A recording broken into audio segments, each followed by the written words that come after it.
बोलो जयकारा बोल मेरे श्री गुरु महाराज की जय। सभी गुरुमुख प्रेमियों से सब प्रेम, जय सच्चिदानंद। प्रेमी का अपने प्रीतम से, गुरुमुख का श्री गुरु महाराज से, सेवक का स्वामी से और भक्त का भगवान से अटूट गहरा संबंध होता ही है। लेकिन अगर गुरुमुख प्रेमी सेवक भक्त ये अपने प्रेम को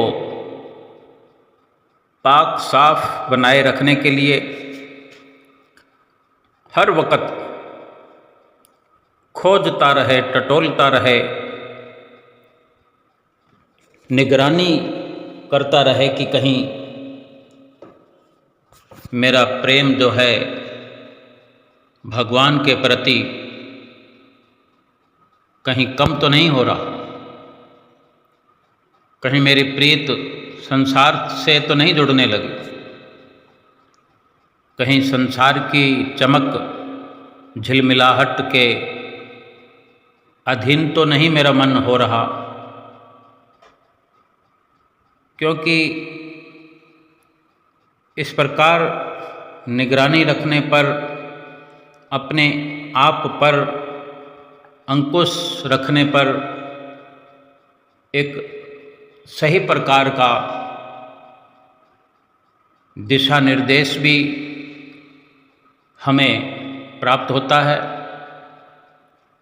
और अपनी मंजिल को पाने के लिए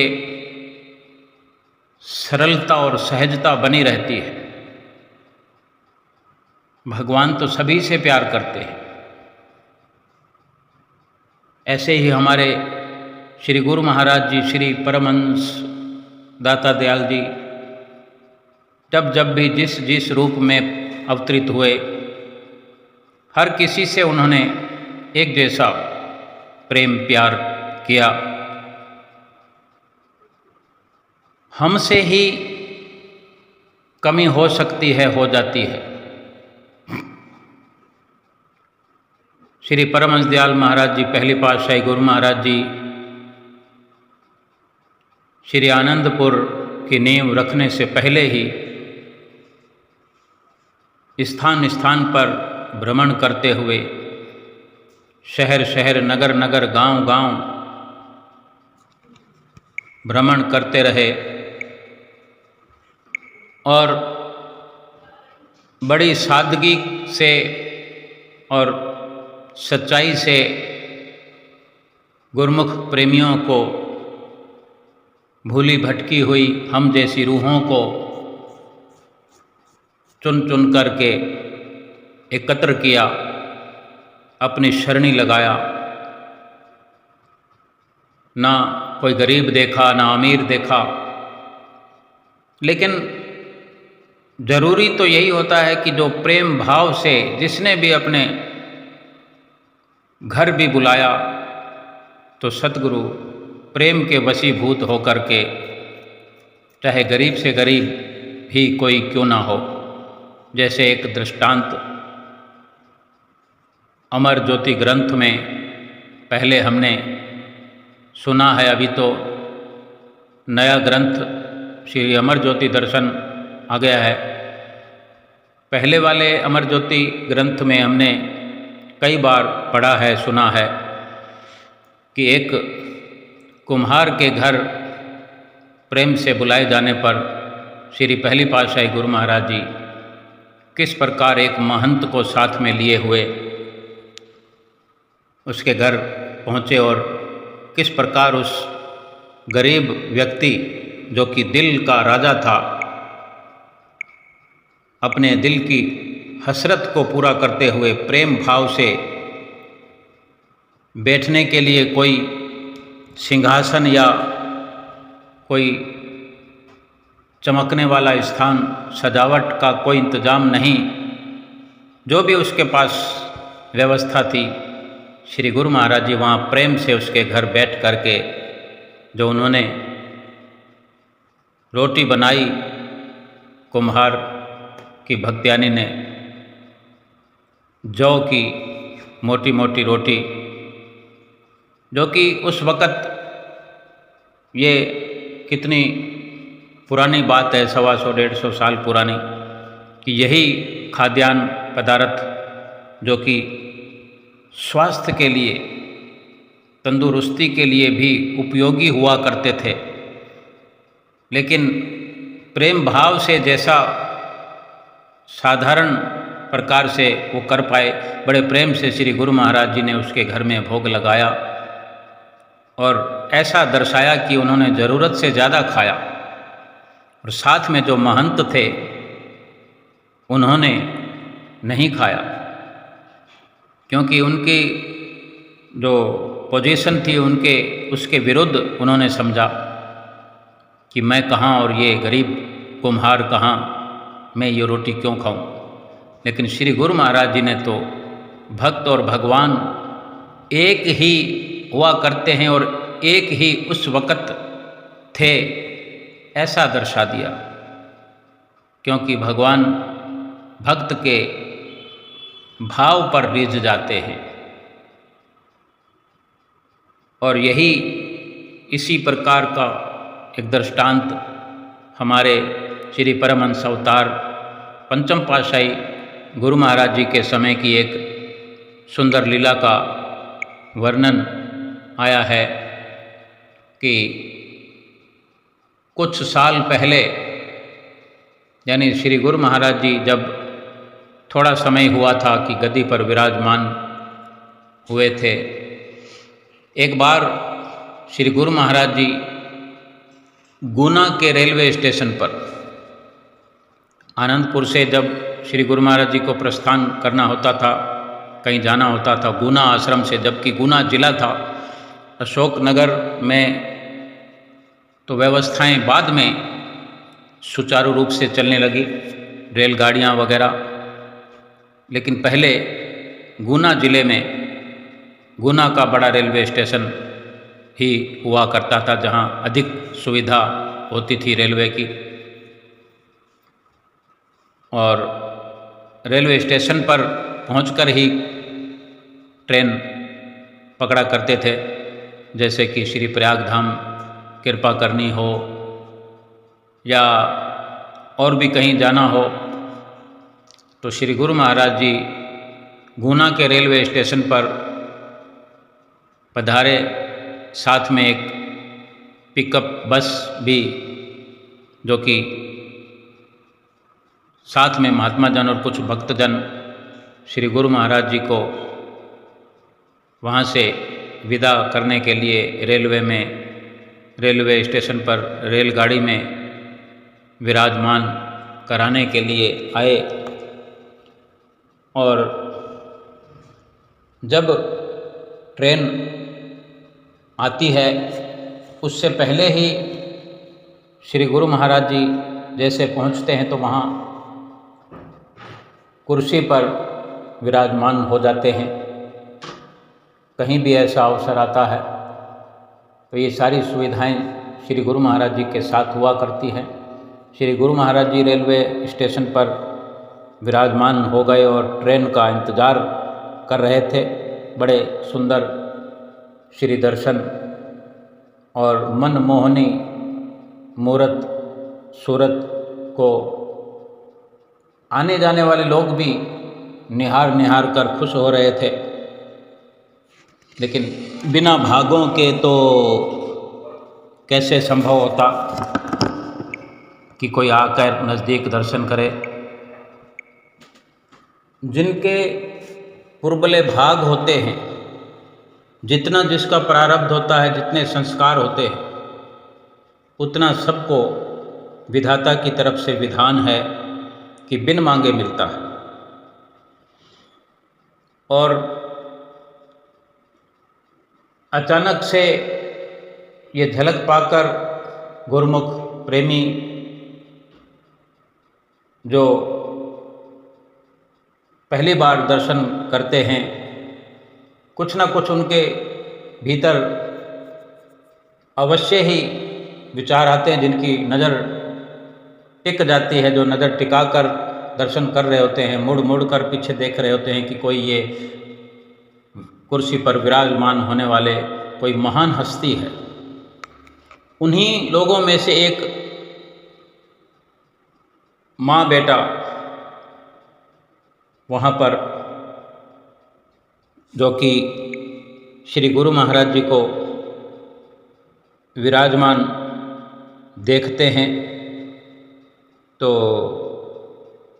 वो लड़का कम उम्र का, लेकिन सतगुरु की मनोहारी छवि पर मोहित होकर अपनी माँ को कहता है, जो उसके साथ होती है, कि ये कोई बहुत बड़े संत लगते हैं, कुछ अलग ही इनका व्यक्तित्व प्रतीत होता है। और नज़दीक आ जाते हैं, क्योंकि उनके आने में श्री सतगुरुदेव महाराज जी की स्वयं प्रेरणा भरी होती है, जो उन्हें नज़दीक खींच लाती है। और नज़दीक आने पर श्री गुरु महाराज जी स्वयं उनको देखकर मुस्कराने लगते हैं। वो हाथ जोड़ते हैं, माथा टेकते हैं, ज़्यादा उनको समझ नहीं कुछ, लेकिन फिर भी उस लड़के के जो भीतर मधुर भाव उमड़ रहे होते हैं,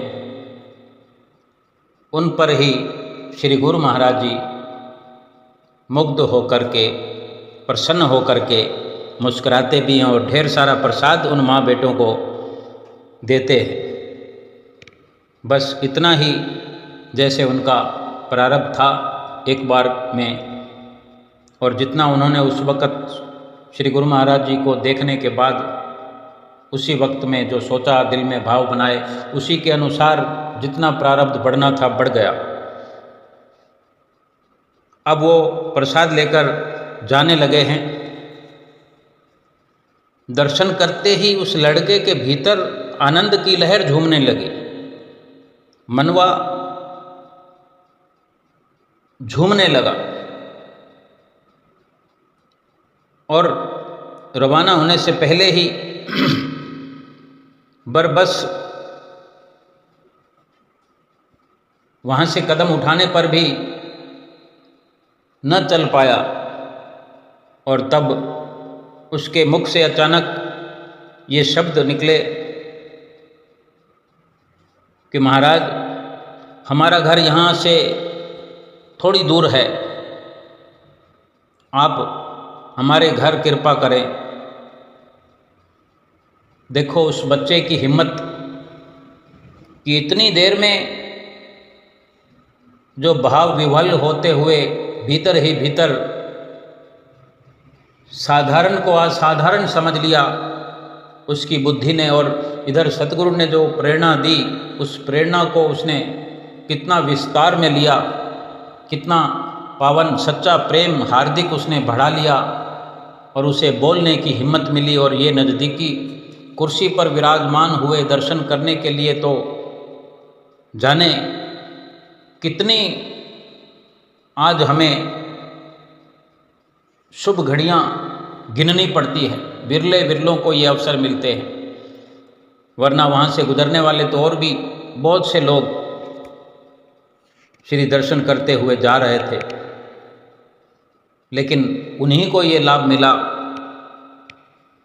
और उस पाक साफ दिल वाले लड़के ने इतनी हिम्मत दिखाई कि श्री गुरु महाराज जी से अपने घर पधारने की विनती कर ली। और श्री गुरु महाराज जी ने भी उस बच्चे की ओर मुस्कुराते हुए जवाब दिया कि हमारी ट्रेन जो है वो आने वाली है, और ये भी वचन फरमाए कि हम फिर आएंगे तुम्हारे घर। ये वचन कर दिए कि फिर आएंगे,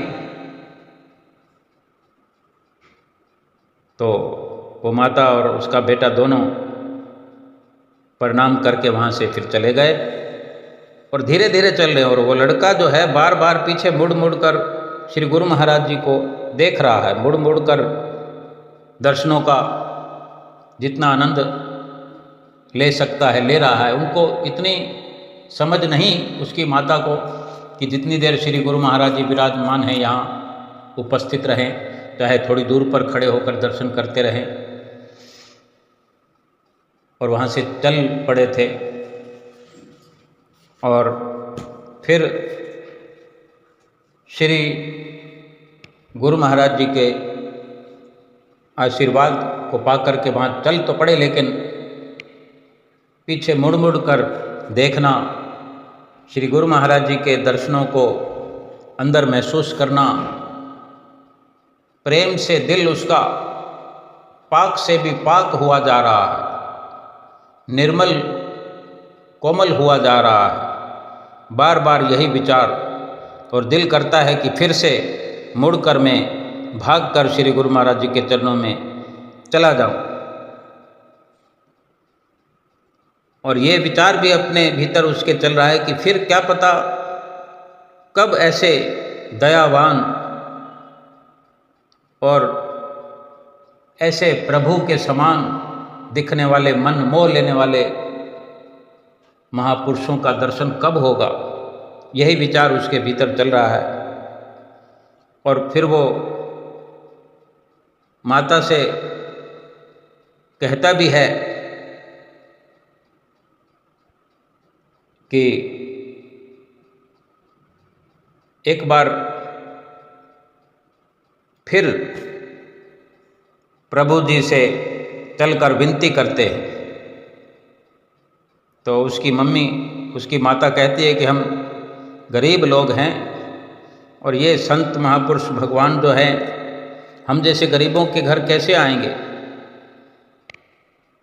तो लड़का माता से फिर जिद करके कहता है कि लेकिन हम तो कथा कहानियों में पढ़ते हैं कि भगवान गरीब अमीर नहीं देखते हैं, क्यों ना एक बार विनती करने में हमारा क्या हर्ज है, क्या पता ये प्रभु से दिखने वाले महापुरुष हमारी विनती स्वीकार कर ले। तो इतना सोचते हुए चल रहे होते हैं, अधिक हिम्मत नहीं जुटा पाता, लेकिन पूरा वैराग इसी बात के लिए उसके अंदर, लड़के के अंदर उमड़ रहा है। और इतने में क्या है कि वहाँ रेलवे स्टेशन पर अनाउंसमेंट हुई कि जिस गाड़ी की इंतज़ार श्री गुरु महाराज जी के लिए हो रही थी, उस गाड़ी को आने में अभी देर है, रेलगाड़ी देरी से चल रही है और इतने समय के बाद आएगी। ये अनाउंसमेंट हुआ और श्री गुरु महाराज जी ने अनाउंसमेंट सुनकर महात्मा जनों को वचन फरमाए कि वो दोनों अभी ज़्यादा दूर नहीं गए, इधर गए और जाओ उनको जाकर बुला लाओ। अगर ऐसा नहीं हुआ तो फिर ट्रेन आज आएगी ही नहीं, हम इंतज़ार ही करते रह जाएंगे। ऐसा क्या उन्होंने अपने भीतर प्रेम बढ़ाया कि ट्रेन लेट हो गई। यानी इतना भाव उसका अंदर से बढ़ गया कि श्री गुरु महाराज जी ने उसी वक़्त महात्मा जनों को भेजा और वो उनको बुला कर ले आए। और फिर श्री गुरु महाराज जी ने उनको बुलवाया, फिर उनको साथ लेकर उनके घर गए। तो उस लड़के की माता ने वहाँ बाजरे की रोटी बनाई। श्री गुरु महाराज जी ने बाजरे की रोटी बड़े प्रेम से, चाव से खाई, वहाँ विराजमान रहे। और फिर वो माता और बेटा दोनों श्री गुरु महाराज जी के चरणों में बैठ गए। श्री सतगुरुदेव महाराज जी ने उनको स्वयं नाम की दीक्षा दी। महात्मा जनों को वो रोटी का प्रसाद भी दिया। श्री गुरु महाराज जी ने दोनों को नाम की दीक्षा देकर निहाल किया। महात्मा जनों ने वो बाजरे की रोटी जो है जेब में डाल ली, सभी ने खाई नहीं। और फिर इसके बाद वहाँ से श्री गुरु महाराज जी ने रेलवे स्टेशन की ओर प्रस्थान किया और ट्रेन आई। श्री गुरु महाराज जी विराजमान हुए और ट्रेन चल पड़ी। महात्मा जन और भक्त जन जो बस में आए थे वो वापस आनंदपुर की ओर बस रवाना हो गई। बस जो श्री आनंदपुर के रास्ते, आनंदपुर जो जाना था कोई 30-35 किलोमीटर ही है आनंदपुर से गुना स्टेशन। तो रास्ते में एक पुल पड़ता है, जो वो पुल में कहीं दरार आ जाती है और बस रास्ते में रुक जाती है। श्री गुरु महाराज जी अपने भक्तों के अंदर जो कहीं विकार होते हैं वो दूर करने के लिए कुछ न कुछ लीलाएं रचते रहते हैं। कौन जान सकता है कि श्री गुरु महाराज जी की कौन सी लीला में हमारा कौन सा लाभ भरा हुआ है। तो वहाँ कुछ बाढ़ आ गई और वो बस वहीं पर रुकी रही और कुछ घंटे लग जाने के कारण महात्मा जनों को भूख लगी।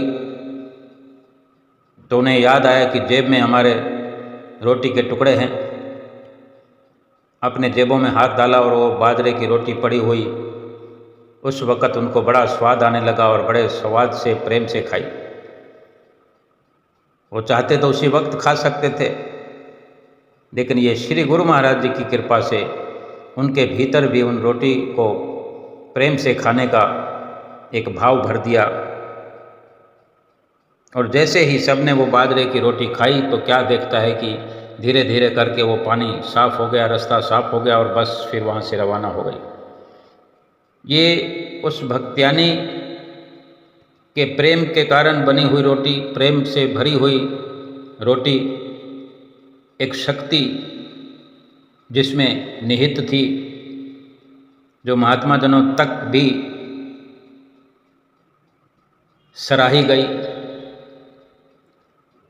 श्री गुरु महाराज जी संतों सहित वहाँ गए।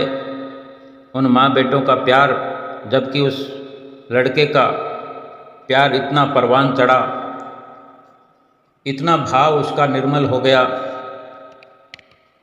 कि उनकी झोली भक्ति के अनमोल खजानों से श्री गुरु महाराज जी ने भर दी। हमें केवल इतना ही विचार करना है, इतना ही समझना है कि क्या हम श्री गुरु महाराज जी के अनन्य सेवक, अनन्य भक्त नहीं बन सकते? क्या हम ऐसा निर्मल और पावन प्रेम नहीं कर सकते? कर सकते हैं, हमें करना चाहिए। लाभ तो इसी में है। हम स्वयं कुछ का कुछ सोचते रहते हैं। हम सोचते हैं फलां गुरमुख भगत जी, वो भक्तानी इतने आडंबर साथ में ले जा रहे हैं, वो अमीर हैं, हमारे पास जाने ये सब कब आएगा, हम भी श्री गुरु महाराज जी की नज़दीकी हासिल करेंगे। नज़दीकी हासिल करनी है तो अपने भीतर से नज़दीकी प्राप्त करें, भीतर से प्रेम पैदा करें, प्रेम की आग को इतना भड़काएं, इतना सतगुरु से प्रेम करें कि सारे संसार की सुध भूल जाए। कैसे उस लड़के ने हर कदम पर, बल्कि एक कदम चलने पर भी कितना गहराई से श्री गुरु महाराज जी के बारे में अपनी माता से विचार विमर्श करते हुए भीतर इतना सोचता हुआ जा रहा है और माता से भी आग्रह करता जा रहा है, और कितनी देर में उसका प्रेम फलीभूत हो गया। अगर उस वक़्त वो इन दर्शनों को जो श्री गुरु महाराज जी के प्राप्त हुए, प्रसाद मिला, नज़दीकी मिली, यूं ही अगर आया गया कर देता तो वो तो अपने घर जा ही रहे थे, लेकिन घर की ओर कदम नहीं उठ रहे, कुछ समझ नहीं आ रहा। केवल सतगुरु से बढ़ती हुई प्रीत, जो काम किसी दूसरे जन्म में होने वाला था या 10 जन्मों के बाद होता, शायद 100 जन्मों के बाद होता, शायद उसी थोड़े समय में, कुछ ही देर में, ट्रेन के आने से पहले ही उसका काम हो गया। सतगुरु से ऐसा मिलन हुआ कि सतगुरु खींचे चले गए उसके घर, उनके घर, कहाँ गरीब और अमीर का फर्क श्री गुरु महाराज जी समझते हैं। ये तो हमारे स्वयं के विचार हैं। ये हम ऐसी दुविधा में फंसे होकर के ऐसा सोचते हैं। महापुरुष फरमाते हैं कि खुदी को कर बुलंद इतना कि खुदा खुद तुमसे पूछे बता तेरी रजा क्या है। इतना याद करें श्री गुरु महाराज जी को, इतना याद करें, इतना प्रेम विभोर हो जाएं कि श्री गुरु महाराज जी हमसे पूछें क्या हाल है। हम रोज़ देखते हैं श्री दरबार में, श्री दर्शन हाल में क्या रस्ते चलते श्री कार में विराजमान, आज भी छठी पातशाही गुरु महाराज जी हमें स्वयं देखने को मिलता है। किसी भी गुरुमुख प्रेमी को जो सेवा कर रहे होते हैं, कभी ऐसी मौज हो जाती है, श्री कार पर साइड में लटकने का फरमान कर देते हैं कि चढ़ जा, और वो गुरुमुख प्रेमी अपने चप्पल जूते उतार कर वहीं महात्मा जनों के साथ लटक जाते हैं। किसी किसी को ही मिलता है अवसर, तो प्रेम भी कोई ना कोई विशेष ही गुरुमुख प्रेमी करता है। भाव केवल इतना ही है कि सतगुरु से सच्चा प्रेम करने के लिए किसी आडंबर की जरूरत नहीं है, और उसके लिए सर्वश्रेष्ठ जो हमें आदेश हुआ है भजन सुमरण का, भजन सुमरण करने में वो सारी खुदाई मिल जाती है। भीतर से भी सतगुरु से रसाई हो जाती है और बाहर भी सतगुरु से हमारा मिलन हो जाता है। सतगुरु और सेवक में कोई भिन्न भेद फिर नहीं रह जाता। बोलो जयकारा बोल मेरे श्री गुरु महाराज की जय।